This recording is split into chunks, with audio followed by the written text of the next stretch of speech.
வணக்கம். ராகு லக்னத்தில் இருக்கக்கூடியவர்கள் எது போன்ற பலன்களை அனுபவிப்பாங்க அப்படின்னு பார்த்தீங்கன்னா, ராகு ஒரு போகக்காரகன் இல்லையா?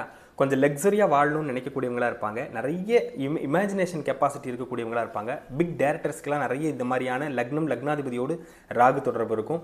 ராகு லக்னத்தில் இருந்தால் அந்த லக்னத்தை பாழ்படுத்திடும் அப்படின்னு கிடையாது. அது இருக்கக்கூடிய இடத்தை பொறுத்து தனுசு லக்னத்தில் பிறந்தவர்களுக்கு கோதண்ட ராகுவாகவும், மேஷத்தில் இருக்கக்கூடியவங்களுக்கு ஆமேடா இருதுசுரா நண்டுகண்ணி 5 இடத்தில் கருணாகம் என்ற அமைப்பில் அங்கேயும் யோகத்தை தரக்கூடிய அமைப்பாகவும், வளர்பரி சந்திரன் வீடாக இருக்கக்கூடிய கடகத்தில் இருந்தாலும் சில யோகங்களை தரக்கூடிய அமைப்பில் இந்த லக்னத்தில் இருக்கக்கூடிய ராகு கண்டிப்பாக செய்யும். ஆனால் ஒரு சனியினுடைய லக்னமோ அல்லது விருச்சகத்தில் இருக்கக்கூடிய ராகுவோ லக்னமாக அமைந்து வந்தால் கொஞ்சம் சில கடினமான பலன்களை ஏற்படுத்தும். தன்னை அண்டர் எஸ்டிமேட் பண்ணிக்கக்கூடிய நிலைமையும் சில நேரங்கள் ஏற்படும். ரொம்ப எமோஷனல் டைப்பாக இருப்பாங்க. அதனால் உணர்ச்சிகளை கட்டுப்படுத்தக்கூடிய அமைப்பை இந்த ராகு லக்னத்தில் இருக்கவங்க கண்டிப்பாக மேற்கொள்ளணும் அப்படிங்கிறத இந்த நேரத்தில் தெரிவிச்சுக்கிறேன். மற்றபடி வாழ்க்கையில் மகத்தான வெற்றி அடையக்கூடியவங்களா லக்னத்தில் ராகு இருக்கவங்க கண்டிப்பாக இருப்பாங்க. நன்றி.